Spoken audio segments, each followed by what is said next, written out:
I want to ask a question, Mm-hmm. and because I'm just ready to get into it, because I haven't gotten the monkey off of my back yet, Alonzo. When you said that you met at HEB, I was like, this Yep.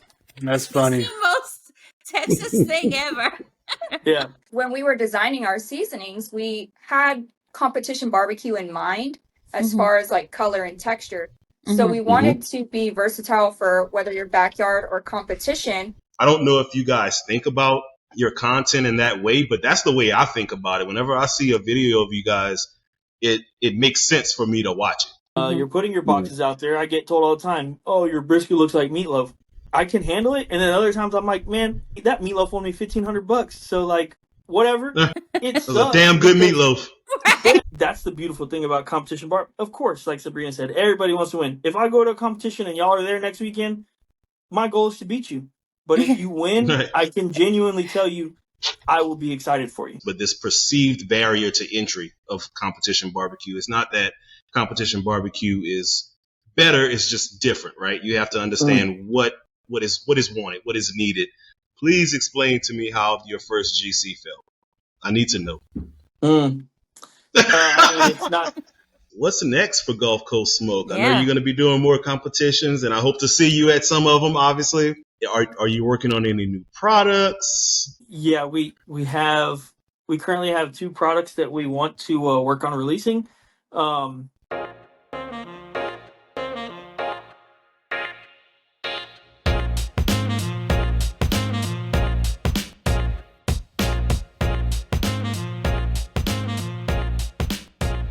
Hello and welcome to Stirring the Pod podcast, a podcast all about controversial food subjects, historical aspects of food, and pretty much everything else food and cooking related. Let me start tonight by introducing my co-hosts. First up, we have Mr. Barbecue Brand, our resident pitmaster and a past guest on Food Network's Barbecue USA. Welcome, Barbecue Brand. What's cooking, everybody? It's your boy Barbecue Brand, aka Brand the Man with Home Grill Advantage. Mr. If you ain't sneezing, it ain't season. The crowd is on the field. You don't need teeth for that. Sorry for the long intro. I'm excited tonight. There you go. Next up, we have Mr. Brandon D., our food science nerd and an expert on Southern cuisine. Welcome, Brandon D. Thank you. Welcome. Excited to start this show tonight. I am KCP, your host and cookie queen. Tonight's episode is a special one. We have 2 special guests in the studio with us. Please welcome Alonzo and Sabrena Cantu from Gulf Coast Smoke. Welcome, guys. Welcome. Hey, what's going on? Thanks for having us. We really appreciate it. Yeah, absolutely. Yes. I like Thank that you for brand. I joining like us. that brand. If you ain't sneezing, it ain't season. That's a good one right there, brother. That's right. Look, you're gonna hear it a few different places, but it started here. I'm you know. Hey, I believe you. I believe you. So how you want to start this off tonight, Barbecue Brand? Yeah, so I would love for you guys just to introduce yourselves and just tell us a little bit about, both of you and kind of what you have going. Well, I'm Alonzo Cantu. I guess you can call me the pitmaster of Gulf Coast Smoke. I'm the guy that you most of the time see in front of the camera and that cooks barbecue at barbecue competitions for us. But we are 100% a team here, and we're all about family. We like to include our kids in everything that we do, and we're just 2 people that love to cook. Picked up a camera one day, really fell in love with making YouTube videos, and I don't know. Now we're kind of here. We're just going with the flow, I guess, and chasing our dreams every single day. We're not exactly where we want to be, but we do feel blessed that every single day we kind of get hopefully a little bit closer to the end goal. And man, it's just a lot of fun to be here, and it's a lot of fun to cook. And a lot of people say they can't work with their wife or their spouse, and for Sabrena and I, for whatever reason, it just works. I mean, we play really, really well off of each other, and I mean, we've been best friends for almost 15 years now. I mean, we met when we were young, had kids when we were young, and hopefully we can do something crazy in this sport, in this scene. Now, I'm just Sabrena Cantu. I'm his wife, and I'm the person behind the camera most of the time. I'm usually on camera when we're doing any kind of competition videos, or when we're doing our podcast. But most of the time, I'm just along for the ride and the food, just enjoying my time with my husband. Don't let her be so humble. She films, she edits. This is her day job. Every single day when we're getting orders, she fulfills all the orders by herself. She goes to the post office, UPS drop off a couple times a day in order to get all of our orders out in time to everybody that wants to try our seasonings. And believe it or not, she's actually a huge part of even like the names of our seasonings, the creative side of it. And she's gonna probably be very humble, which we like to do that. But I'll brag on her for sure. She does a lot more than anybody would ever think, because they don't see her as much. They see me and they think, oh, Alonzo is Gulf Coast Smoke, which I am, but so is she. Yeah, and I was just about to say that Alonzo, both of you, I follow you a lot. I watch the podcast.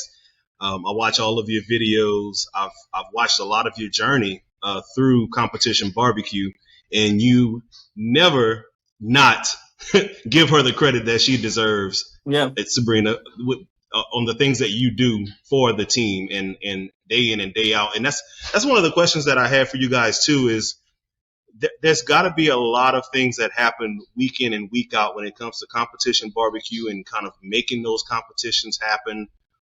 How do you make it work with the kids and having all of these things going on? What does that look like for you to really get ready for a competition and to do this, week in and week out?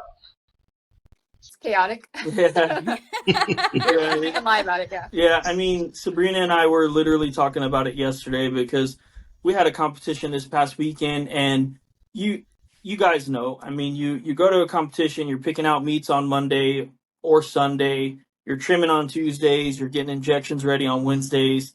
Thursdays, you're packing up, going, getting ready to leave on Friday morning to the competition, and then you spend Friday all day there, Saturday all day there, get home Saturday night or Sunday morning.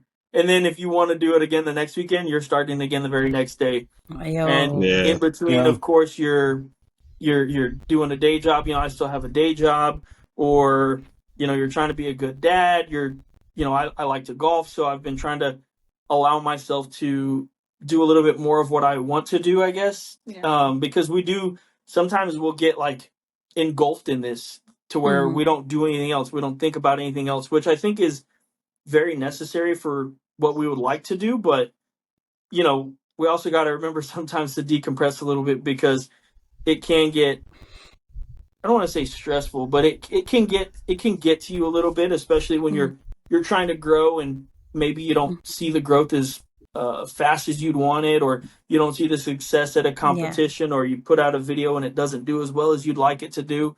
Right. We're human beings, right? So all those things factor into your brain and how you process everything. So it is kind of hard, but I mean, Sabrena and I talk about it a lot. It's like, choose your hard, right? So we can either have a hard week and, hey, let's get ready for this competition, or, I mean, there's just so many different examples of what other hard things we could be doing. There's a lot of people that are going through very bad things in their lives and can't get food, don't have a place to sleep, and our heart is getting ready for a competition. So I think we just try and look at it in that way for sure. Yeah, that's a good perspective. Very good perspective, because it's all about your perspective in life, and how you choose that perspective, how you choose to look at something. Whether, like you said, what is the hard here? Yeah, that's pretty amazing, actually. It's easy to get overwhelmed. Yeah. I mean, it's almost trivial whenever I think about it, right? Because Sabrena and I really do. We're like, man, I mean, I got to trim a brisket. I gotta go find ribs. It's like, what are we really complaining about, right? What is really so hard about that? It's more time consuming than it is hard, for sure. And especially when you want to do other things. But like I said, Sabrena and I have had so many conversations. I couldn't tell you how many, about what we want to do in this space. And basically the biggest thing we want to do is show our kids that you can do whatever you want. We have 3 kids that we love more than anything.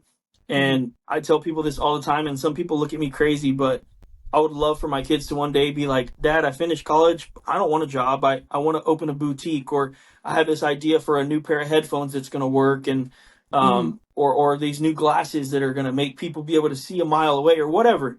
And it's like, well, hey, thankfully Mom and I have the funds to do it. Let's think of a business plan. Let's go for it. Why not? Yeah. I mean, we got one shot at this thing, right? Yep. Yeah, That's absolutely. awesome. I work in education, so when you start talking kids and success, it looks different for every single person. So just giving them what I call generational equity, just being able to have that knowledge to let them know that you can do whatever you want to do. You just need to expose them to things. So I do the same thing with my kids. I have 2 kids, and anytime I can, I put them in Kids Queue. I love to see them, compete and things like that. I want to see them get a walk more than I do, whenever they're there. So yeah, that's awesome that you really make this a family dynamic, and it comes through on camera too. Every time I watch a video of you guys, it really comes through on camera when you talk about it and just kind of walking the walk too. Mm-hmm. Yeah, I mean, that's another thing that I recently talked to Sabrena about. It's like, we say we're going to do these things. We say that we're these people, and it's very important for us to never forget that, because I could easily say, oh, I love my kids so much. I want them to be with me every single day, and I want to do this, I want to do that. But then we don't want to take them to a competition because they're in the way. It's like, that doesn't really add up, right? We have to be exactly who we're telling people we are, because that is who we are. And we've always tried to be like that, and we've always really just wanted to, like, if I could influence my kids in some way to do what they want to do, and if I could motivate one person to step outside of their box and try something that they want to do and don't be afraid. I couldn't tell you how I was so afraid to start this, because I was afraid I was going to get made fun of by everybody. Oh my gosh, this guy has a YouTube channel, like, he has a podcast, like, what a fool. Yeah. It's to me, it was terrifying, but I mean, who cares? I mean, there's only one way to get where we want to get, and it's to start. So Exactly. Like, you should always do things that scare you. If you're afraid to do something, that's a direction you should go in, when it comes to these things. Like, definitely, I'm definitely, I need to take my own advice, but, but yeah, I totally agree. So you should never, I mean, we would have never started this podcast either. We were like, oh, we started off so rough. To go back and watch our first one, I'm like, oh gosh. Don't go look. Yeah. I haven't watched our first video. Do not go watch our first video. I haven't watched it. You'll delete this interview, and you'll be like, I can't believe we wanted to talk to those people. Oh yeah, you got to start somewhere. Exactly. Yeah. You have to start somewhere. You have to learn, and you have to grow. And you guys have definitely shown us how much you've grown and how much success that you've had doing the things that you've done. Appreciate it. It's very humbling. I mean, even in a situation like this, sitting down and talking with you guys about barbecue and our journey, and it's funny because I start talking and I think about the things that we've gone through, we go through, what we've done, what we haven't done, and it puts it into perspective even for me right now. It really does, because I promise you, I've told Sabrena this and a lot of people this. There was a time when I promise you I never thought we would even reach 100 subscribers.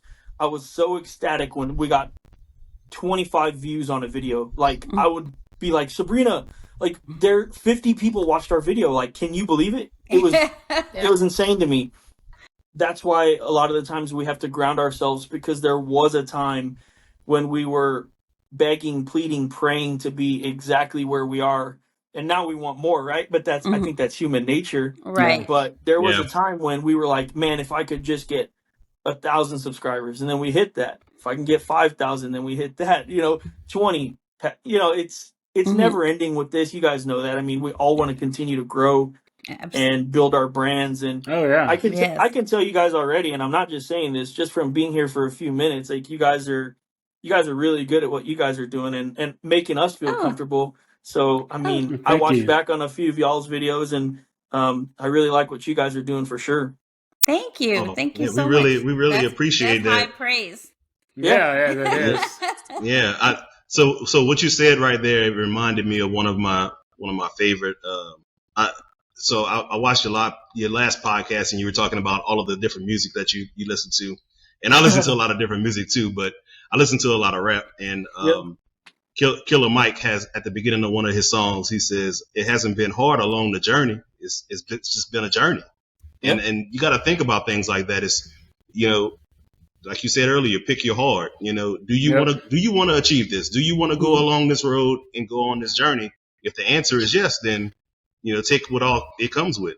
Take the process and embrace it and love it. Yeah. I think there's a misconception amongst people. Things are supposed to be hard. That's why you do it. Yeah. If everything was easy, what's the point? It's not easy learning how to do things. It's not easy. I mean, sometimes you have to fail your way to success. I mean, I've learned that through work. I've learned that through cooking. I've bombed a lot of dishes. Now, I didn't let anybody taste them. Right? It went in the trash, but it's you have to learn something. You have to keep growing. If you're not growing, you're just being stagnant. If you don't want more, you have to look at where you are and say, hey, am I doing the best I can? Could I do better? Can I do more? Could we be? A lot of times, the solution to a lot of this stuff is organization. I just need to be more organized. I have to plan better. The less time I have, the more organized I have to be, the more efficient I have to be. And I think people struggle with the chaos when the really answer to it is they're just not efficient. And I've struggled with that my whole life. So, it's something I've had to learn. I've had to learn, being the way I am. I have ADHD, and it's really difficult for me to organize things, and I've just had to learn how to just sit down and grind it out. But I plan. That's the best I can do. Yep. Right. I have a clear picture. Yeah, I think for us, I mean, we're constantly trying to see where can we grow, what can we learn from. So I mean, the harder things are, the more rewarding the outcome. So especially when we go to competitions and it's been hard, or like the weather was tough, or just mentally we were going through something, but then the outcome, when you get a call and you see that your kids are really excited, they're happy for you, that's a great feeling. When we film a video and maybe it wasn't going well, you weren't sure about, I don't know if these shots looked good, I don't know if I remembered to say what I was supposed to say, but then in the end you just taste that food and it's really good, and then it's all worth it. So I mean, the harder the struggle, the better the outcome, for sure. Right. Absolutely. Yeah. I want to ask a question, and because I'm just ready to get into it, because I haven't gotten the monkey off of my back yet, Alonzo. Go for it. I have a bunch of top 10 calls. I have a lot of top 5 calls. I have not gotten the monkey off my back yet. Please explain to me how your first GC felt. I need to know. I mean, it's not. I mean, and that's one of those ones where that one really was a struggle. Yeah. Because we forgot a bunch of stuff. So the harder that struggle, it was really, really rewarding. Yeah, I mean, to be honest, it's indescribable. I mean, it's one of those feelings that you never forget and you cannot replicate it because it was the first one, right? I mean, we ended up winning another one the very next weekend, and it felt great, but it didn't feel the same because we had that monkey on our back too. I mean, I felt like we were cooking really well for a while. We had kind of talked to a lot of different people, and they're like, man, where are y'all coming from? Like, who are y'all? Like, and we knew that we had the opportunity to do it. We knew that we were good enough to do it, but we just couldn't string it together. And I can tell you this much. I think that what changed everything for us was I talked to Phil Breeden, who's the owner of and pitmaster of LC Barbecue at El Campo Las Lagoon at a competition. And he told me, he's like, man, Alonzo, you have some of the prettiest food I've ever seen. But don't forget that it's harder to box tender food. He's like, I'm not saying that your food's not tender. I'm just telling you that your food looks so good. It is insane. Now, just think about that. And that's all he told me. And so I told Sabrena, I was like, man, maybe we just need to go more tender on everything. Because what I took from that was, hey, maybe your food's not tender enough, right? So the very next weekend, we went to our first ever KCBS, and we did okay. I think we got top 10 or top 15 or something like that. 10th place brisket call. Yeah, we got a 10th place brisket call. And then the very next weekend after that is when we got our first GC. And we just took everything a lot more tender. And we do. So if you guys don't know, Texas is fork and knife, right? So they don't actually pick up the food. It's all fork and knife. So we just kind of think about that every time we're pushing a meat. Like, hey, this is tender, but is it tender? But is it the cheapest plastic fork and knife in the world tender? Right. One that's gonna fold Right. when you touch anything. So it's that really has been a big, like, I'm not even exaggerating. Our brisket is probably like 215 degrees internal when it's done. Like, we don't even really go off of the number, but it is so tender, it's insane. Like, everybody's always talking about, oh, brisket should fold over your finger. If you put a slice of our brisket over your finger, it is going to fall into 4 pieces. Wow. Yeah. Yeah. I mean, and if you watch, so we just filmed this last video that we did. If you watch really closely, so a lot of the times in our videos, we try and do like gems. We don't really talk about like a secret that we're doing or showing, but we still throw it in there and we try and see who catches it. And I have some friends that are like, one of my friends, Raul, he's like, dude, I saw that sauce on the table. Like, did you sauce the backside of your brisket first? I'm like, I don't know, man. I don't know. I can't tell you. And he's That's like, nice. I like that. I know you did that. So we have some people that will watch really closely, but if you watch that next video, there's a portion where you see I picked up the brisket on my finger and it literally just falls. I mean, it just falls into pieces. So, and thankfully we got lucky. We were able to hit a first place brisket. And it's just, to me, that's what it takes is, it's like we were talking about earlier. It's the same with a competition. Push yourself to, like, you in your head might think something, but you just have to get past that, like your own stubbornness, and say, well, no, I know that this is what's going to actually win. I have so many people all the time that comment and stuff, and, oh, that's not real barbecue. Like, man, it doesn't matter. It's what wins. It's winning right now, and that's right. It's a competition. It's a game. We're not trying to make the best barbecue that I can serve to you in your backyard. It's a game.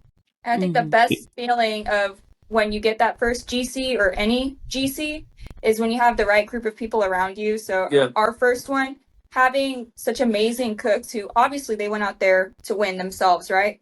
But to have them so stoked for you that they're cheering, they've got their phones or helping you record the moment. Yeah. Because at that time we didn't have any of our we forgot our mics, so we ended up not filming that one. Yeah. So to have everybody around us grabbing their phones, trying to record the moment for us was really, really special. And anytime you go and you're getting calls and you have the people around you who are obviously there to compete themselves and they're still happy for you, it's a really good feeling.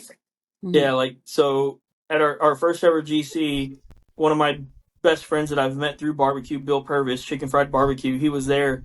And as soon as everybody knew that it was going to be us that was going to win, he literally came up to me and he's like, how the F is that? Let's effing go. Like, that's some effing Gulf Coast smoke for you, baby. Like essentially punching me on the chest, right? He's like punching me on the chest. He's like, I effing told you. Like, I effing told you, and it was just like, it gets you, it takes you're pumped, and then it takes you to another level. It's like, whole another level. I didn't realize that people could truly, sincerely care that much for you. And that's the beautiful thing about competition bar. Of course, like Sabrena said, everybody wants to win. If I go to a competition and y'all are there next weekend, my goal is to beat you. But if you win, I can genuinely tell you, I will be excited for you. That's just the way it is. It almost doesn't make sense in my head how it works, but it works. I completely get it. Get it, because whenever I first got into competition barbecue, I didn't know what to expect. I knew I could barbecue at home, but it was this, which we're going to talk about in a little bit because I want your perspective on this, but this perceived barrier to entry of competition barbecue. It's not that competition barbecue is better, it's just different, right? You have to understand what is wanted, what is needed, and how well I was perceived by my barbecue family. I cook here in Louisiana, in BCA.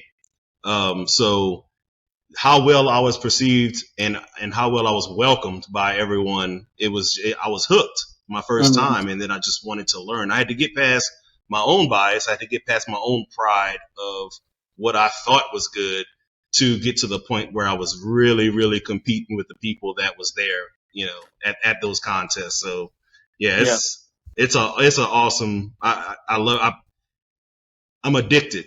And I crave it. Like I'm actually cooking a CBA contest in Hempstead in a few weeks. So I'll be there. I don't cook much in Texas, but whenever I can, I try to. So yeah, man, you never know. We might show up. You never know. Y'all need to. Yes, absolutely. Yeah, for sure. You never know. So honestly, I'm not, just because of the way that we are. Like, we never know until the week of. We just never know. and it also depends. Like, we try and go where our friends are. So like, I'll call Bill. Hey, where are you headed to? I'll try and go where Bill's gonna be. I'll try and go where, like Phil or my other buddies Renee and Kevin are gonna be. And that's kind of what we gauge it off of. But it's in 2 weekends? Yeah, I think so. The 18th and 19th. Okay. Yep. Yeah, I know we're free that weekend. I know we're free that weekend, so we don't have anything going on. So we might. You never know. I do like Hempstead. I like cooking. So I like cooking in that region, for sure. So okay, excellent, awesome. Yeah. Well, hey, if you go, then I'll definitely come swing by. Yeah, for sure. We'll all be there. Brandon D and I live in Houston. We live on the west side above Memorial City. So that's where we are. So we're on that side. The best side, as they say. Yeah, the west side is the best side? The best side? It surely isn't the east side of Houston, I can tell you that, man. Yeah, so we'll definitely be there. We're not far from there. So sweet. That's awesome. Yep. Mm-hmm. Nice. So all right. I have a question. So going way back, how did you guys decide to get into competition barbecue? What made you decide to get into it? And if you had any influences? A couple years back, we did maybe like one contest. Like we would do Battling Barbecue here in Ingleside, or just one local one here and there. And then all it takes is just getting your butt kicked once. And you're like, oh no, I have to try this again. And so you try it again and you do well. And you're like, oh, now I'm hooked. I want to keep doing well. Yeah. But I don't really know. Yeah, so I mean, made us put our foot through the door there. Well, I mean, so we, like Sabrena said, my dad's neighbors, they're the ones that throw Battling Barbecue, which is a great event. If you guys ever have the opportunity to come down, it's for children fighting cancer. So we were going to that one, and it was just one of those things where we were just going to have fun. I don't want to say we didn't care, because obviously we do care. We don't want to do bad, but we were just going out and cooking, and we were kind of not really thinking too much about it. And we were living with the results, and it is what it is. And then I think when it was a big turning point for us was we have our own line of seasonings, and we were trying to think of ways that we could market them without spending thousands upon thousands upon thousands of dollars, right? So obviously YouTube is a big one for us. And then we started Sabrena and I were talking, we're like, I know that these are good blends. I know they are. We just need to prove it to people. Right. So we started going and we started competing, and we were just using 3 blends for everything. And we started doing good, and we started doing better and better and better. And then I met people, and hey, giving a bottle or 2 away. Hey, try this out. What do you think? And that was really, in my opinion, that was when we really started putting the pedal to the metal, is when we were trying to get our seasonings out there into a different market. Because locally, where we live, I mean, I don't want to say that, like, I don't know how to explain it. I feel like people know about our seasonings locally in my town, in surrounding towns. We're in most of the meat markets around here and stuff, but I wanted the opportunity to reach a new audience. And so we started competing, and we started trying to take it seriously. And like Sabrena said, get our butts whooped a couple of times. But I think that was the biggest thing for me, was trying to figure out, how can we prove to essentially the barbecue world that these are good blends for them to want to try them themselves. Well, and we also were big fans of like barbecue pit masters, and watching, Meyer Nixon beat everybody. Watching other people compete. A lot of people talk about barbecue pit masters. Yes. I mean, season 1 can never be beat. Yeah. I have rewatched season 1 how many times? So many times. I couldn't even. I have rewatched season 1 so many times. I mean, that we would watch it, and it's just like, man, I want to do that one day. Well, and so when we were designing our seasonings, we had competition barbecue in mind as far as like color and texture, but we weren't expecting ourselves to go out and compete. We were just designing it for backyard cooks and for competition because we watched so many other people compete in their competition food, which we found intriguing, right? So we wanted to be versatile for whether you're backyard or competition. But in the beginning, we never really thought that was something we were going to do. Yeah, I mean, realistically, as weird as it sounds, because now we're exactly like you, Brant. All of you guys, we're just so, it's addicting. It's like, you know, I mean, even this past weekend, you know, getting the big call, they're just like thinking about it. You know, like I almost get the chills. You know, I mean, because, especially because where we compete in Texas, we do a lot of CBAs, and they have a walk-up song. So when you hear your song start to play, oh man, there's like, dude, there is like no feeling like. I mean, seriously, I'm literally like, I'm getting the chills thinking about it because there's nothing like that feeling. Like you're just sitting there, and no one says Gulf Coast Smoke right away or anything like that. They just, you hear your song, and you're like, oh, here we go. Because like our song literally starts like, oh, here we go again. And so it's like it starts off pretty hyped like right off the bat, and so it's just a great feeling. But yeah, I mean, I don't know, you guys have done a CBA, right? So check this out. I have only cooked one CBA so far, and that was this year in January. I cooked the Hold 'em and Hit 'em. Okay. And it was my first one. It was my first time because here in Louisiana for BCA, we only cook 3 meats. We only cook brisket, ribs, and chicken. So I was like, okay, I have to cook pork as well. I've never done that before. I've never even, I knew what I went in with a plan. I knew what I was going to do. But I was like, okay, let's see how this goes. And I went and had a great time. And, you know, I registered and everything. Ended up getting an 8th place brisket call. Nice. And they messed my song up. Oh, no. Yeah. I don't know what they played, but it wasn't my song. And then when I had to wait for them to say Home Grill Advantage, which is the name of my team and company. Yeah. So they call out Home Grill Advantage, and I was like, oh, that's me. And by that time, I had a few adult beverages, so I was stoked, you know. But yeah, I'm walking up there to some like violin playing. I have no idea what it was, but they messed my up. Yeah. But so now I'm going for redemption. So in Hempstead, I need to hear my song, you know. Yeah. That's unfortunately happened a few times, and it does stink. But you know, is Hempstead a 4 or 3 meat? 4. Okay. Yeah. Hopefully, you guys hear your song 4, maybe 5 times. All right. We just had our 1-year anniversary of the podcast in August. So we've been doing it a little bit over a year now. That's amazing. So, and we have a really good time. Yeah, we meet so many interesting people, and it just shocks me that people actually like know our podcast. I'm like, oh, wow. You know, I feel the same. I feel the same way all the time. Like, you know, people like, I don't even know how to explain it. I'm like, hey, look, I'm just a normal dude. You know, like there was one competition where some guy came up and he was like, dude, like, are you GCS? Like, you're Gulf Coast Smoke? I was like, I'm Alonzo, brother. Like, what's going on? And he's like, dude, I watch every single video. I this, I that. I'm like, man, do you want to like share a beer together or something? Like, I'm a normal guy too. You know, it's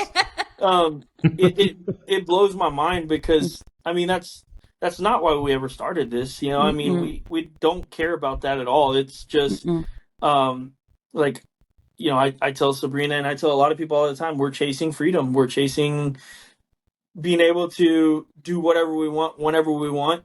And if we wanted to travel to Louisiana and hang out with Brand, we could film and make money doing it, that, you know, or just do whatever. Like, that's what we're chasing. And that's just truly what we want, you know?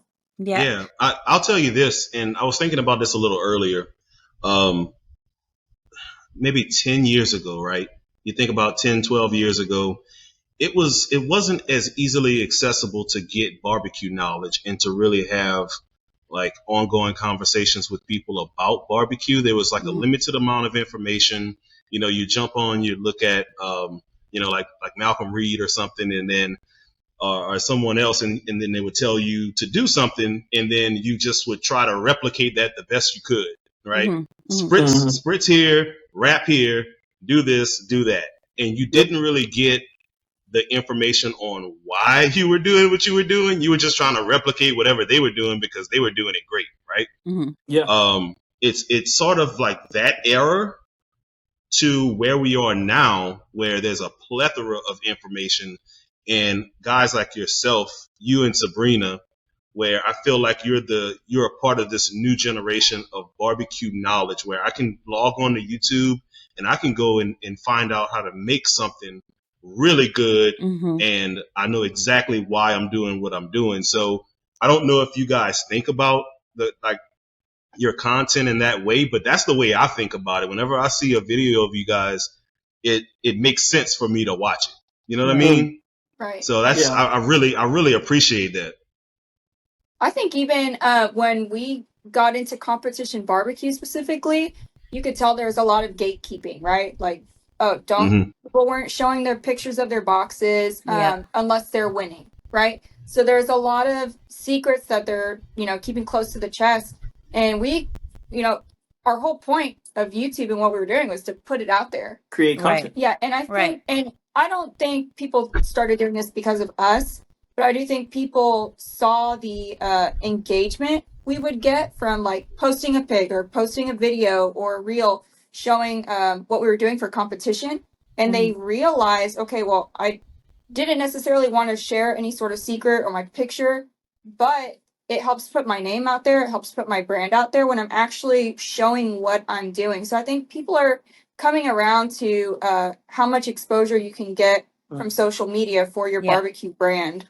Yeah. I mean, social media is a hard place to be. I mean, I'm sure you guys know that. It's you have to you have to be able to take it, right? I mean, it's like you're putting everything out there.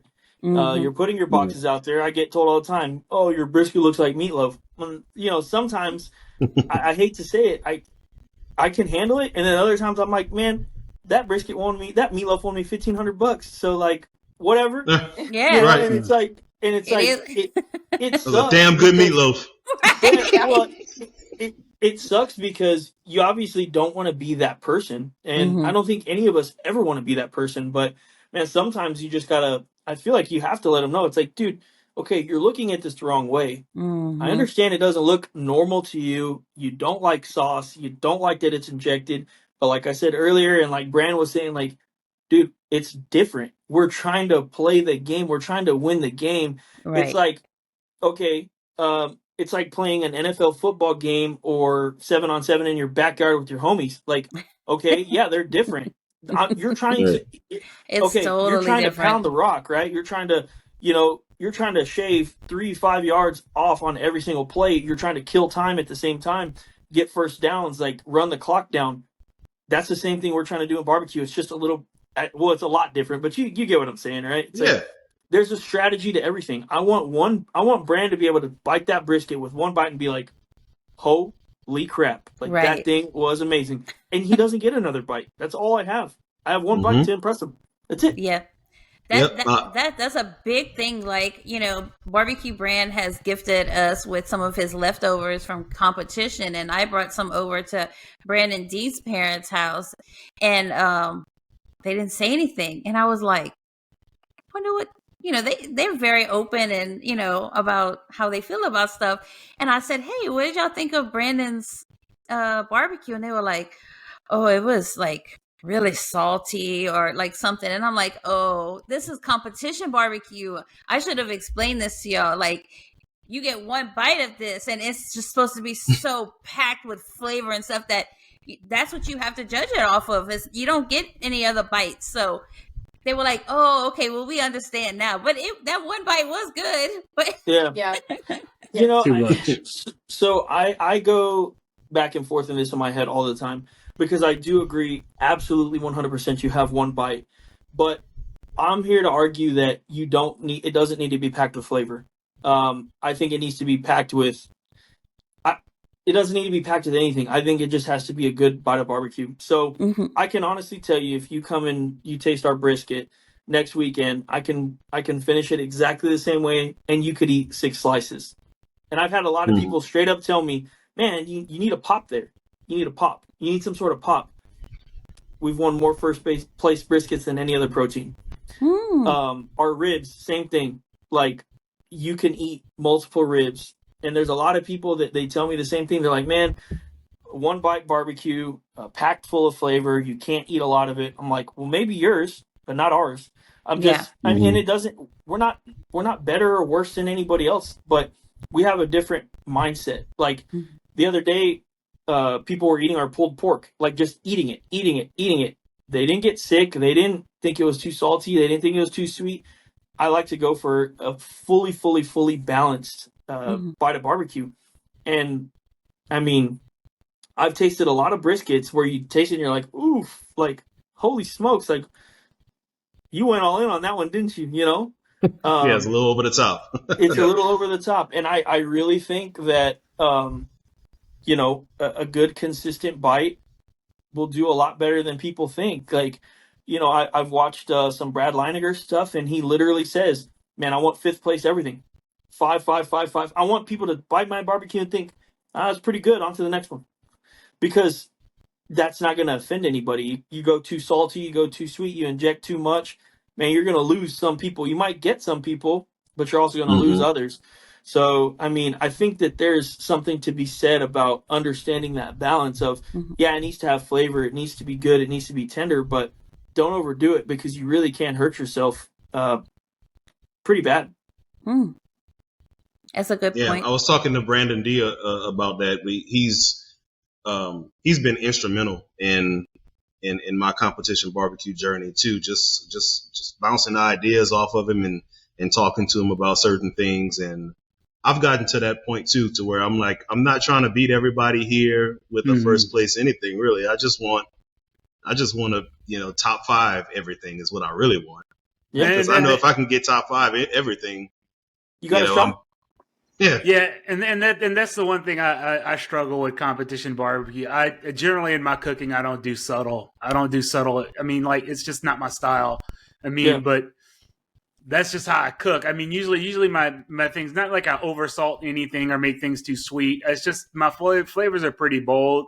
I like bold flavors, I like bold cooking. I mean, that's just how I do it. And but competition things, I kind of struggle with that, because usually my things are pretty amped up, but you know, that's a good point.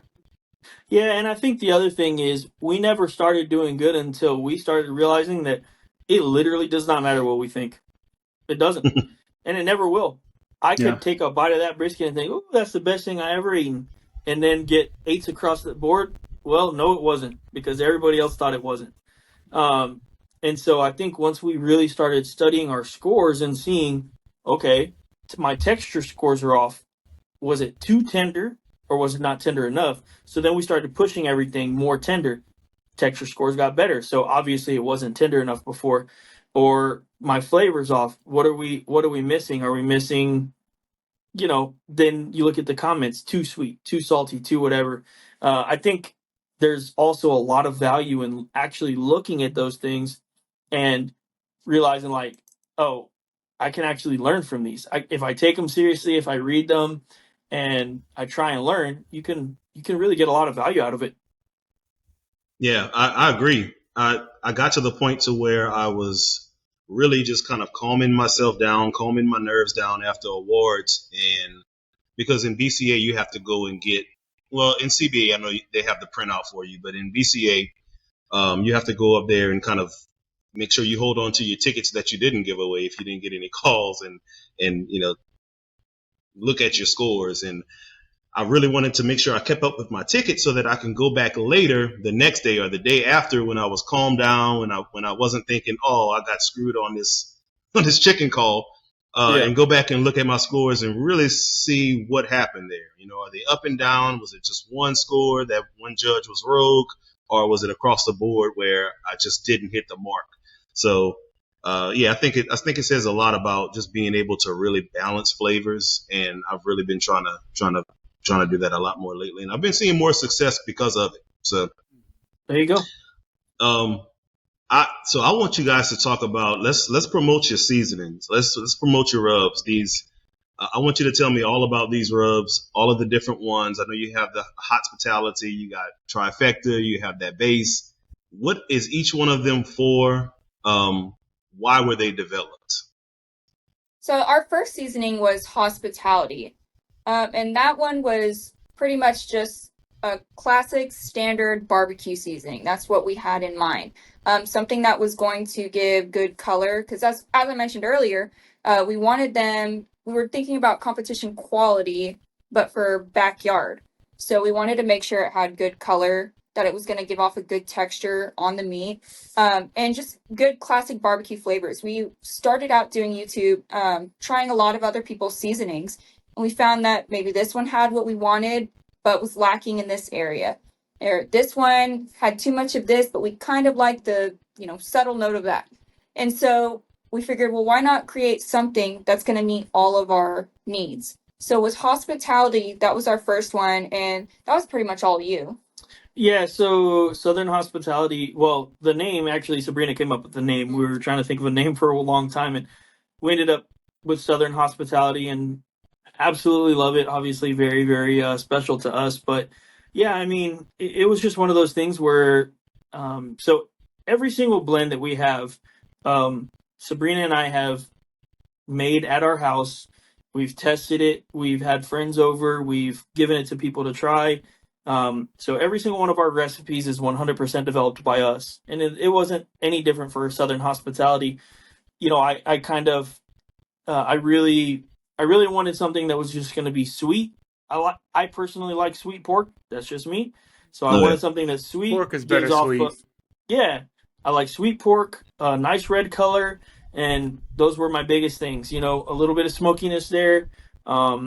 And so I just kind of started working on something at the house, and I would get friends over, and I'd be like, "Hey, try this," and they'd be like, "Ooh, no, I don't like that," and then they would be like, "Oh, that's closer," or "That's good," and then finally over time we just eventually nailed it, and we kept serving it to friends. And back in the day, I would have friends over probably way too much, but we would cook a lot of barbecue all the time, and eventually we just found that blend, and we really, really enjoyed it. So Southern Hospitality was our first one, sweet barbecue rub, classic in my opinion. And then we're grateful that we had some success with that one. And then a couple of months later, we always had a hot version of it, right? So we had Southern Hospitality is sweet. We had a hot version of it where there was more red pepper and less brown sugar. And we would also use that a lot. And then Sabrena started working on a beef seasoning that she wanted. So Southern Hospitality, it's just a play on words, right? Hospitality. And it's basically Southern Hospitality with less brown sugar and more of a different, hotter pepper. And then Southern Belle, standard beef rub. Everything we like, it's salty. It's got the thicker granules of pepper, which is going to leave a better bark on your brisket or your steak or whatever. And, just that one for a while there was something that we used basically as a replacement of salt and pepper. Right. So, I mean, yeah, it's salty. It does have a little bit of sugar in it. It's savory. I love Southern Belle. It's crazy. It's the one I use the least, Hospitality, and Hospitality is probably my favorite. Just, I like the spice, the kick to it. And then, that base.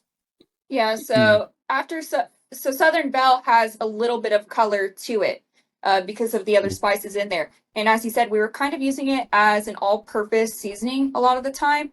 And one thing we really enjoy doing is layering our products. So even though we were using Southern Belle kind of as an all-purpose, we figured we need an actual all-purpose seasoning.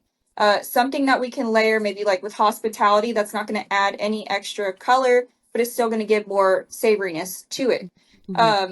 So we developed that base, and the premise of that base was to be a base for the other seasonings to add onto. So it's not going to give you any color. It's salt, pepper, garlic based. And we thought about, what's the base of all of our seasonings, right? Salt, pepper, garlic, sugar. So that was another kind of play on words that went with the name.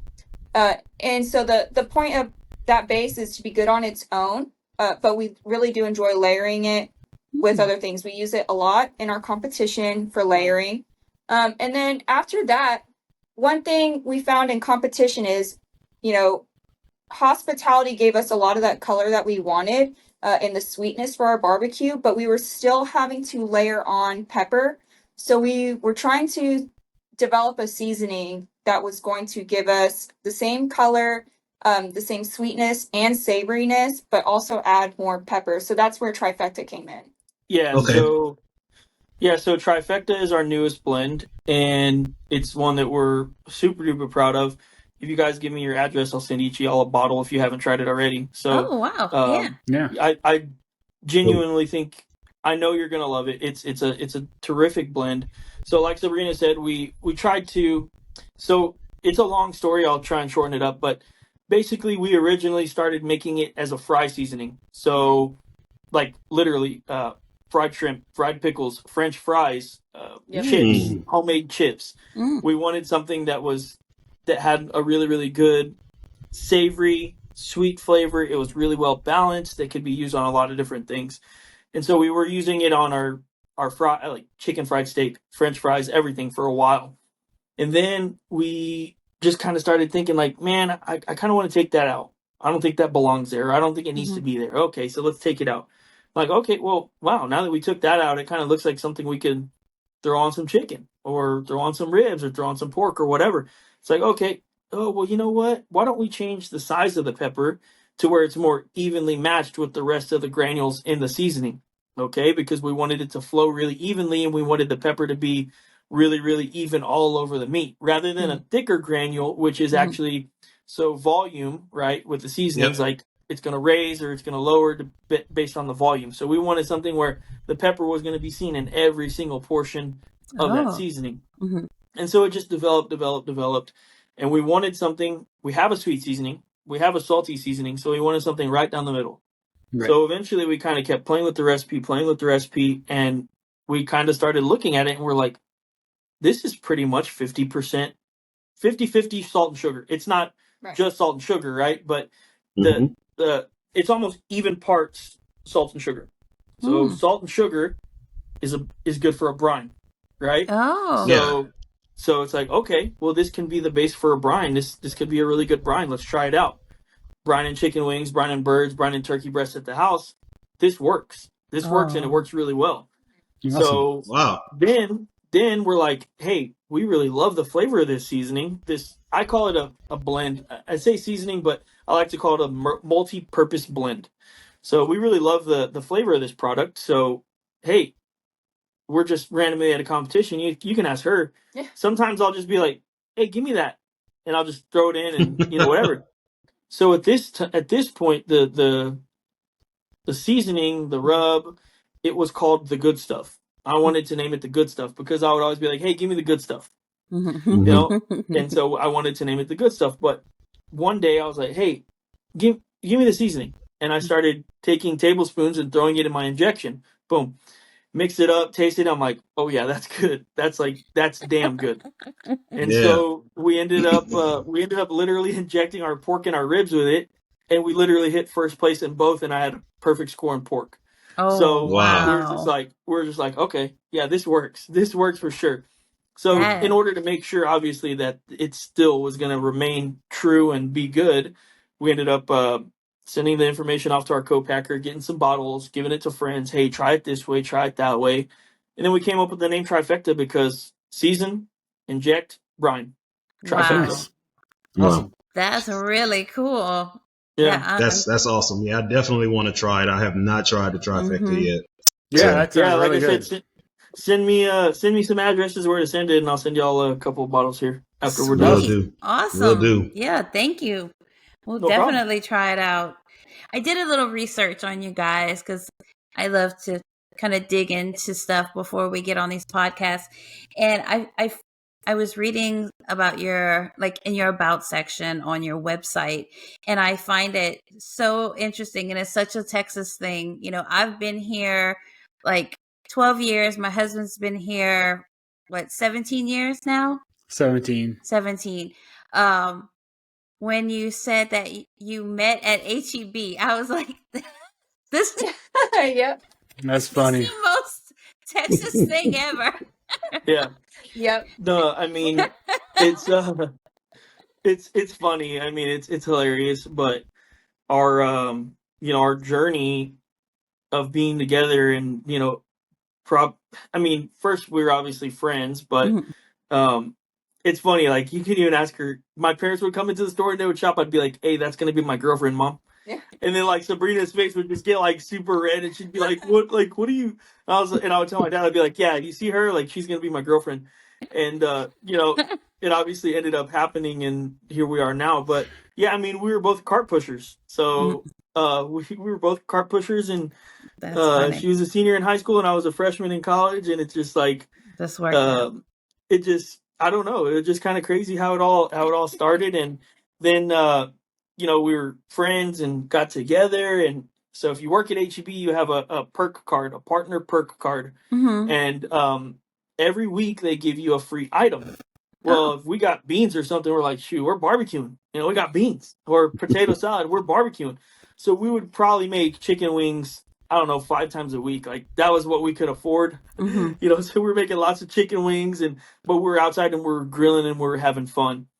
And time went on, we kept it up. We started trying new things. We bought a pellet grill and tried this, and we bought a Weber kettle and tried that. And then it's just kind of been, I mean, like I said, almost 15 years that we've been doing this together. A lot of the time, more time than not, we've obviously not been filming it, but we've been cooking together for a long time. Oh, that's funny. I just told him this. We talked about this the other day. You don't really notice it in the moment till like years down the road. Like, it was all part of God's plan. Because my parents had to move. My dad's in the military, so he got stationed somewhere else, and I was going into my senior year. So luckily I stayed where we were living with my sister, and I was like, oh well, let me go get a job, right? So I went and got a job at HEB. I think you had started working like just a month later. And I mean, that was the beginning of it, and hasn't stopped. Yeah, that's funny. Yeah. So you bonded with barbecue is basically what happened, right? Food. Yeah, food. Yeah, food in general. And cart pushing, and like, man, why is that guy telling us to go push carts? It's 150 degrees. Like, kind of low key complaining at work. Gotcha. Yeah, so but yeah, I mean, yes, we did. We met at HEB 488. I know that like that's super like cheesy, but I mean, we remember the HEB number, like our the store number and everything. And it's funny. We actually, maybe like 2 years ago, we entered in that HEB Quest for Texas Best. We haven't done it again since then. And this is actually not it. I've actually never told anybody this, I don't think, but we got pretty deep into the contest. Like, actually, like, we were one step away from like pitching our idea to HEB. Oh wow! Yeah, like, how many rounds deep did we go? Like 4? No, 3 or something like that? I think it was 3 rounds, and we were like in the second round. Yeah, there was like several things. Like we went through like a bunch of things like with HEB, and one of the things that they like kept telling us, they're like, "Are you like you really met at HEB?" I was like, "Dude, you can go look up HEB 488 and go look at the employee list." And Alonzo Cantu and Sabrena, well, at that time, Sabrena Crine were employees at the same exact time. And you can ask anybody that still works there that knows us. I mean, that's where we met. And so it was like one of the cool, like, it definitely helped us get further into the content. Like, I think they liked our product and stuff, right? But like, it definitely helped us get like pretty deep into the context. Yeah, every little bit. That's helps. awesome. Yeah, that's so funny. So I actually have an off the subject question for Sabrena. So I saw that you are a cake designer. So I just want to know more about that. Tell me more about that. Yeah, so I loved cooking. I used to want to be on Iron Chef America. Like, that was my dream as a kid. Which is funny because like he does all the cooking pretty much now. But that was like my dream growing up, is that I was going to be on Iron Chef America. And then I really got into baking. So it kind of swapped. Well, I'm still going to do something with cooking, but I want to do baking. So I was going to school for mechanical engineering at the time. I was going to school for baking at the time. And I was like, I don't really know what I can do with baking. So I was already working at HEB. At that time, I'd already progressed to being a cake decorator. So I was like, well, I don't really know what I'm going to do. So then I switched to like mechanical engineering. So I figured, okay, well, this can at least pay me some good money where it can still fund me baking. And then, we were dating, and we just, of course, wanted to start having kids and get married and all that stuff. So like all of those things went out the window, right? But I still always enjoyed baking. And so it's something I still do, like for all of our kids' birthdays. I want to make their cakes and everything.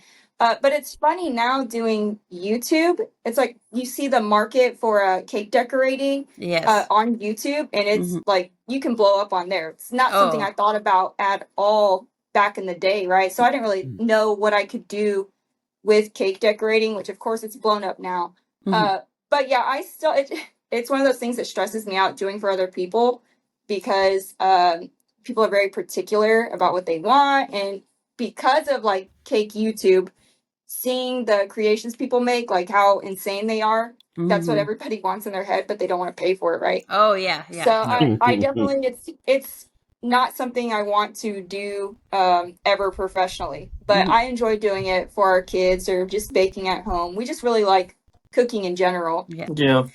See, I totally feel her on that barbecue brand. So I'll tell you a little quick story. I did a cake this weekend for Barbecue Brand's mother's 84th birthday. And the entire time I was like, I'm not a cake lady.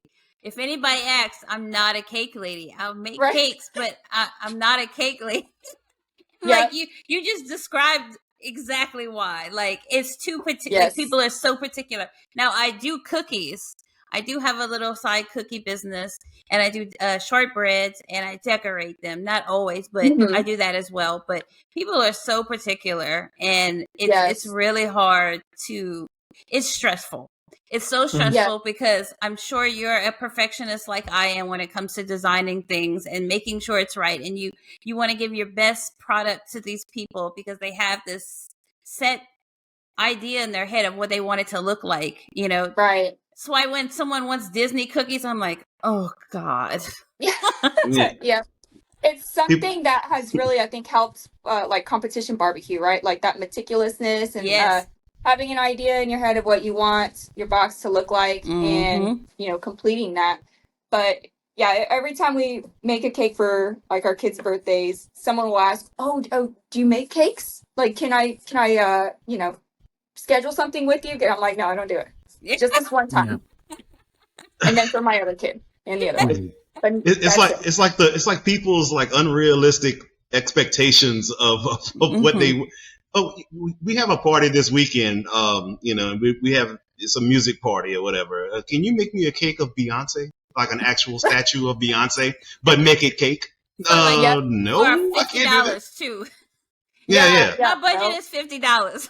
$65 with a tip. Yep. That was the biggest thing too is, at first I would kind of take people's orders, like before we really got into the barbecue stuff. And I'm like, I don't know what to charge them. Like, what if I tell them this and they're like, I don't want to do that, and then you don't want to sell yourself short. And I think cookies is really good because cookies are pretty standard. Yeah. That when you start doing cakes, everyone's like, oh, well, can you do this crazy flavor? I'm like, I don't know how to do that. I don't know how to do that. So I don't know what to tell you. So just to avoid all that completely, I just do it at home for the kids and every once in a while for like family members' birthdays. That's it. Special favors. Yeah. And I said, I don't like doing cakes because I don't like being sticky. Yeah. Yeah. And the refrigeration required for that too. Yeah, there's a lot of refrigerator space required for cakes. It's just ridiculous. Yeah. Barbecue. Yeah. I mean, you be honest. I mean, a lot of bakeries go go broke just because they can't afford the refrigerator space. So I mean, it's very, very expensive. It requires a lot of equipment, draws a lot of power. It's just it's like I've cakes and like I'm not a baker. I can make cookies and brownies. That's my extent of my baking experience or what I care. And the only reason I like to do cookies because I actually understand cookie recipes pretty well. So I know how to make cookies. So I can actually make a cookie recipe because I know the base ingredients of a cookie and what I can vary and how I can make it. So I can warp a cookie recipe anyway. Like other cakes, I don't know anything about cake chemistry. So I don't know anything about how to manipulate a cake recipe. He's a good tester. He's a good taste tester. I have good flavor ideas. I mean, I came up with the ideas for the fillings for how to modify the fillings for Brandon's mom's cake recipe, kind of how to soften the flavors up a little bit, you know. If Casey wants to tell that, it was you mixed like the fillings with condensed milk. Yeah. So that kind of helps flatten out flavors. You use things that are heavy in fat like cream and butter tend to round flavors out, especially if you're making certain dishes. If you have something that's just kind of hitting a lot of high notes, you know, it's really, the flavors are really sharp. Cream is kind of like it's kind of like a flavor rounder. It just rounds everything off to where nothing really hits your palate all of a sudden. It kind of blunts the flavor, but in a good way. Not muting the flavor, but makes it more even. Yeah. So it's kind of like if you know anything about music, I consider it like a compressor. It just takes the highs and lows and just kind of flattens it out. It makes it smooth. What would be the equivalent of that in barbecue? Well, he's made a couple cakes before on our channel, and he's always asking me like for advice, or am I doing this right? And I'm like, man, this is simpler than making a brisket. Like you can make a brisket and make it very well, and I can't do that. And like to me, that's way harder than trying to make just a simple sheet cake. Right. Not in my mind. It just depends what you're comfortable with. If you're comfortable, you know, like in order to be a better cook, and whatever you're cooking, you have to really understand the science and the chemistry behind it to really understand how to manipulate the things. You have to grow into any recipe, anything that you cook, any type of food that you cook. You have to grow into understanding how to do it and how to manipulate it. You know, now you give me something else, like you say, Brandon, make like a tomato sauce for a pasta or something like that. I can do that all day long. I mean, I can warp that any way I want just because I understand very well how to do it. Or, you know, I'm really good at making sauces. I'm really good at doing meats. You know, I'm a okay smoker. I can fudge around with a little bit. I'm not great, but I can do a little bit with it. But yeah, usually calling Barbecue Brand for some advice. Yeah, I mean, there's certain things I can smoke pretty well, and there's certain things that I kind of struggle with, or you know, I'm not the best at. But you know, you have to be comfortable with the process to really get good at something. For sure. So I have to ask you guys, what is your favorite thing to do in competition? What meat in particular has your heart? I think I know, but just from talking to y'all. What would you say? Believe it or not, ribs. Oh, I would be wrong. Yeah, I was gonna go brisket. Yeah, same. Yeah, same. I mean, don't get me wrong. Don't get me wrong. Brisket is very, very, very fun to cook, but I don't know how or why. But ribs has always been something that I've been like strong. Like it's been one of my stronger cooks for a long time, and even back when I had no desire to compete. I have friends that would be like, "Dude, your ribs are fire, bro! Like, what do you do with them?" I'm like, "I don't know, just cook them. Yeah. Just cook them." I think part of the fun with ribs and pork is just more of a blank slate than brisket. I mean, there's a flavor profile that works with beef, and you know, and I guess beef would be a little bit more narrow in what you can do with it. You can do a lot, but pork is really kind of wide open. You can do anything with pork. Yep. Yeah. I agree with everything you're saying because we even like making like Asian style ribs, salt pepper ribs, sweet ribs, spicy ribs, dry rubbed ribs. I mean, there's just so many different ways to do it. So yeah, it's wide open. And the thing about it is, the only thing about pork though is there's one key ingredient of pork is salt. man, if you're missing salt, you're really going to wreck it. Oh gosh, under-seasoned pork is terrible. Yeah. Yeah, I think that's one thing we learned with our pork in general is like if we weren't salting it enough, you're not going to taste it in the end. You got to season it really well at first. It's amazing. It's amazing how much salt pork can absorb, but it is quite a bit.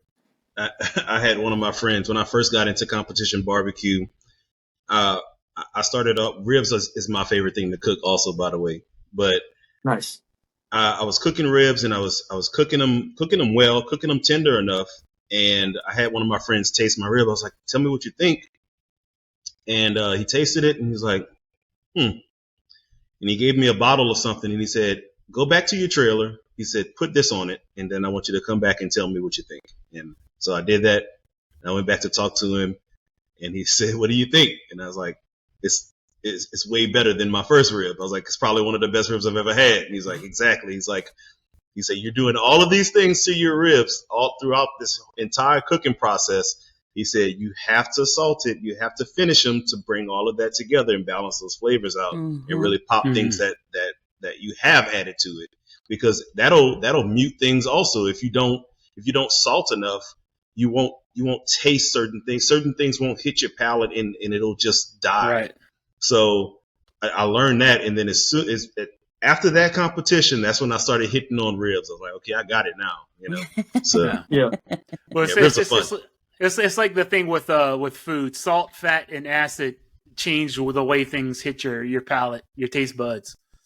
There's like a reason why spinach tastes better with like cream and cheese in it. That's because it tastes more like spinach, because the fat is what actually allows you to actually taste the vegetable more than tasting it without it. If you don't have the fat with it, you can't really taste everything in the spinach. Like it needs fat to bring out its full flavor. A lot of things are like this. Tomatoes are one of the weirdest things because they require salt, they require fat, they have acid, but they also require the alcohol brings out the flavor of tomatoes. So tomatoes have such a complex flavor compound that you really have to use a lot of things to actually bring out the whole flavor of tomatoes. And then you have to kind of balance the acid to it. So when I do tomato sauces, I kind of tone the acid down using you can use sugar. That's one thing. And the other thing you can use is like baking soda. One thing in competition cooking that's said a lot is make your chicken taste like chicken, make your pork taste like pork. Right. But the funny thing is to have that outcome, you have to add all these other things to it. Yeah. To make it taste like chicken or to make it taste like pork. I know we're running a little long here, but I have a question for you guys. I guess just to kind of round this all off and end it off is what's next for Gulf Coast Smoke? I know you're going to be doing more competitions, and I hope to see you at some of them, obviously. Yes. Yeah. Yes. Are you working on any new products? Tell me about that. Yeah. So I mean, I think what's next is continue competing for sure. We currently have 2 products that we want to work on releasing. One we would like to release. Wow, squeak. One we would like to release this year, and then hopefully early next year as well. But I think right now one of our biggest focuses is we're sitting in this office space, and we have like a small storefront that we want to try and build up some clientele here in our hometown.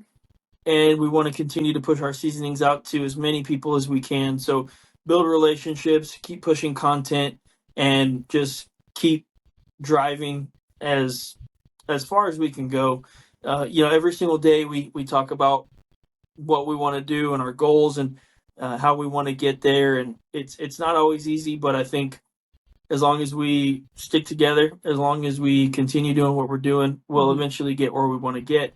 So I think it's gonna be a lot of repetition for us. It's gonna be a lot of don't take the foot off the gas. Don't forget what we're trying to do, and just remember again what the end goal is. And I mean, I think it sounds a little boring, but I think in a sense it's what we need to focus on right now is just keep pounding the rock, because I do think we're doing good things, and I think that we're obviously growing every single day.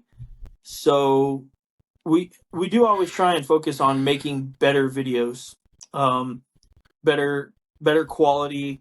I try and get better. We try and have a better script. There's so many things we could do to be better content creators, but I think for me that's basically the biggest thing right now is keep pounding the rock and pound it harder if we can. Right.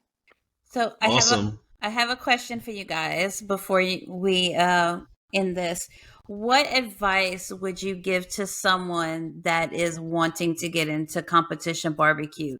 Something maybe that, when you first started, that was, you were like, if I'm going to influence somebody one day, this is what I'm going to tell them.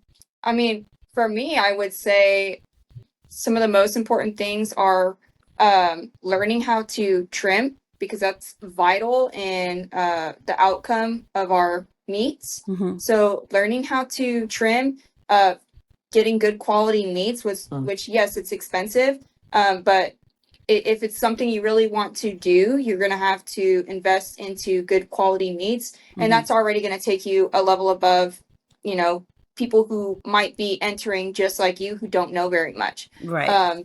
And I know we just talked about this on our last podcast. There's taking a class.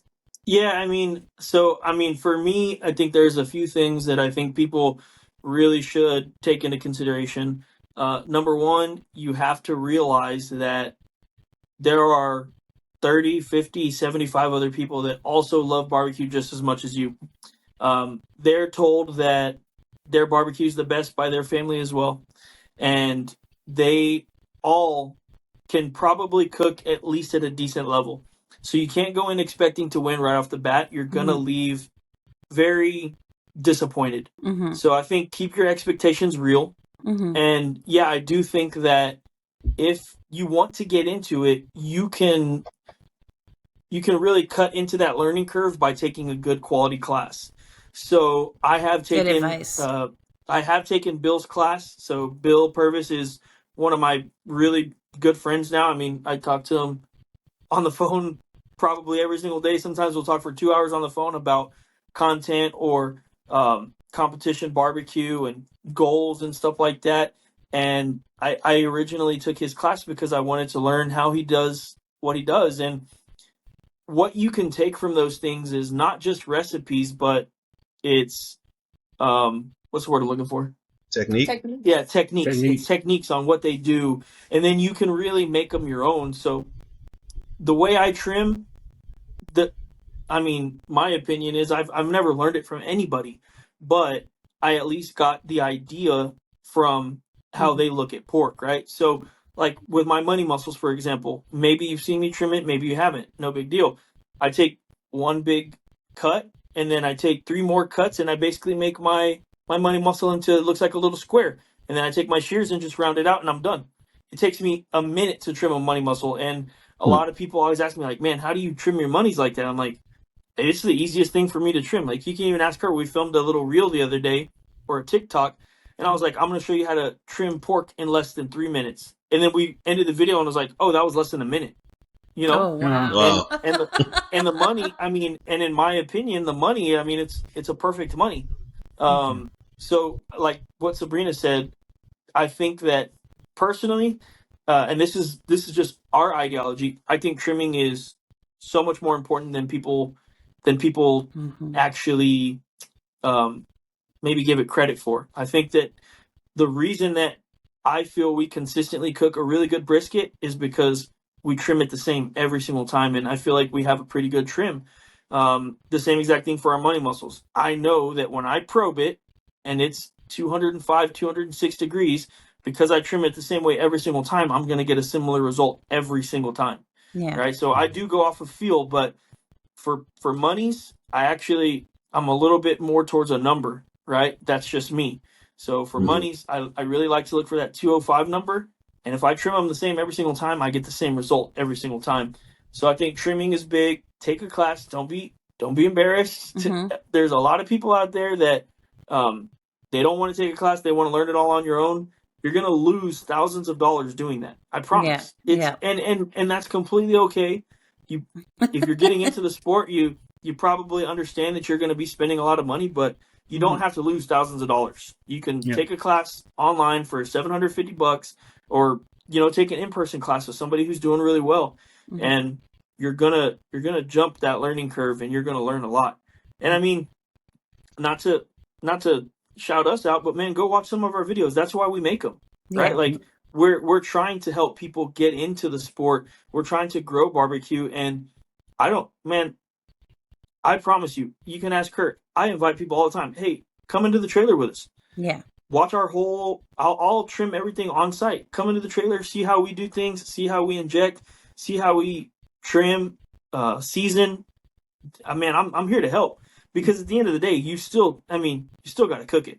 Right. You got to you can't have someone's recipe and never replicate their results. I mean, that's just. There's so many things to it. Like kind of like Brandon was talking about earlier. He just understands the base of a cookie recipe. For us, we feel like we understand the base of competition barbecue, right? And then from there we build, and that's why we love sharing the information, because we know that it's hopefully going to help somebody. But the beautiful thing about it is you're giving people opportunity to think, right? So it's like, I'll tell you that you should, for example, with money muscles, like, are you just going to inject all over? No, inject into the actual meat. You don't want to separate the muscles in there if you have more than just a money. There's fat seams in there that you can get pockets of liquid in there, and it's going to look like crap when you slice it, right? So take your time when you're injecting. Actually inject into the muscle. But if you don't understand that, and if you don't know how to feel it, you're still not going to get it. Right. So I love helping people, because it forces you to use your brain a little bit. And hey, Alonzo said this, or Barbecue Brand said this, Brandon said that, but you still have to think about it yourself. You still have to execute it yourself. And I think that's one of the things I love. Like, I always wanted to be a golf coach or a teacher of some sort. And this has allowed me the opportunity to teach people a little bit. Yes. And I think that it's amazing when people take your ideas and they make them even better. That's what a good teacher does. Exactly. This is what I've always wanted to be. So if you guys can take anything that I've taught you, not just you guys, but like anybody, man, by all means, that's exactly why we're doing this. Yep. I have to learn how to trim pork in January. So by January, so I need to look at the video, because we do have no clue. So we have a pork trim video. We did it on site. We trimmed all the pork in the trailer, and then we competed with that pork in the next video, and we hit a 3rd place pork with it, just to prove, like, hey, this is exactly how we trimmed it.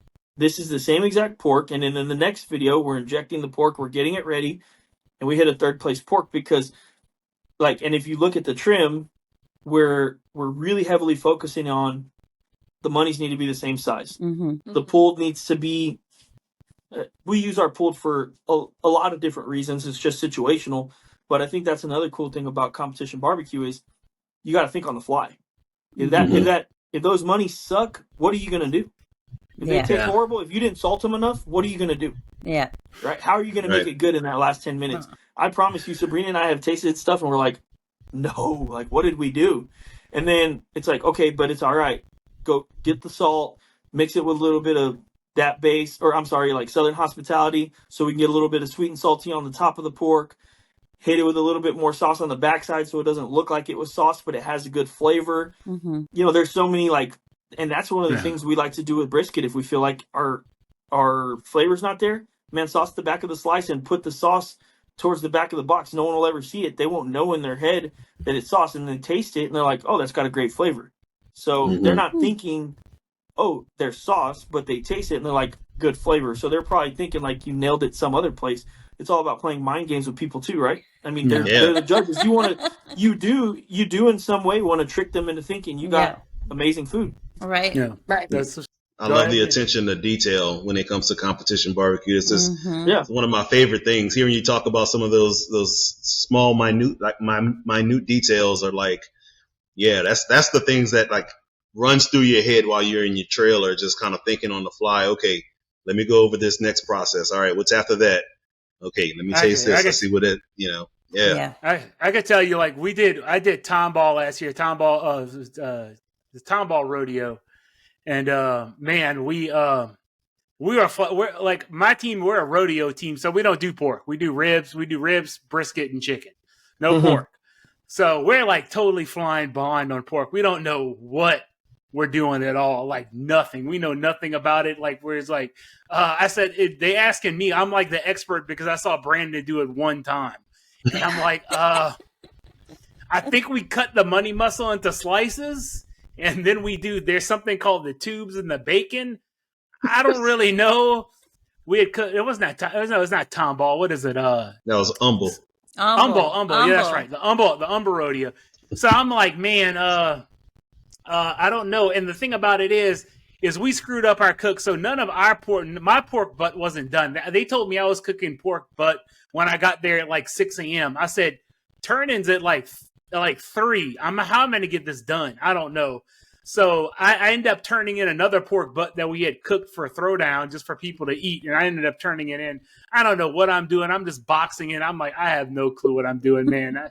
I don't know anything about this. It was a disaster, but it was funny, because we're just practicing for rodeo, and really we're practicing for ribs, chicken, and brisket. That's our primary focus. Our team actually did really well. I think Mike got 9th. My neighbor Mike got 9th, and one of our other team members got 4th in ribs. So we did pretty well in ribs. And brisket, we didn't have the best quality stuff, so it wasn't our top of our game, but it was more of a drinking fest for them than actual competition. So it happens. I think understanding the anatomy of what protein you're working with, like if you understand the anatomy of the chicken, you know how to trim it better. If you understand the anatomy of that pork butt, you're going to know where those muscles are, what the tubes are, what the bacon is, things like that. When you understand the anatomy of the brisket, you know how to separate the point and the flat. And those are little things that are going to help you trim better, and it's going to make your competition quality a lot better. Well, anybody else have any questions for our guests tonight? No, I think you should tell everybody where they can find you if they haven't found you yet. Where all of your social media, your website. Yeah, so you can find us at gulfcoastsmoke.com. That's our website. Gulf Coast Smoke on YouTube and every single social media platform pretty much. So Gulf Coast Smoke. And again, we appreciate you guys having us on tonight. It was a really, really fun time.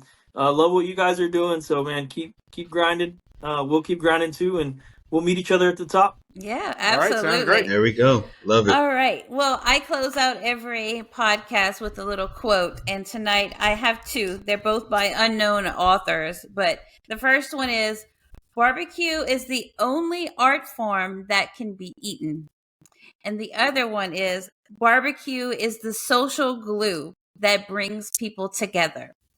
So once again, I want to thank you both for joining us tonight, and thank you everyone tuning in. And as always, keep stirring that pot. Peace. Thank you, guys. # Gulf Coast Smoke. Thank you. Yeah. Appreciate y'all, man. Peace.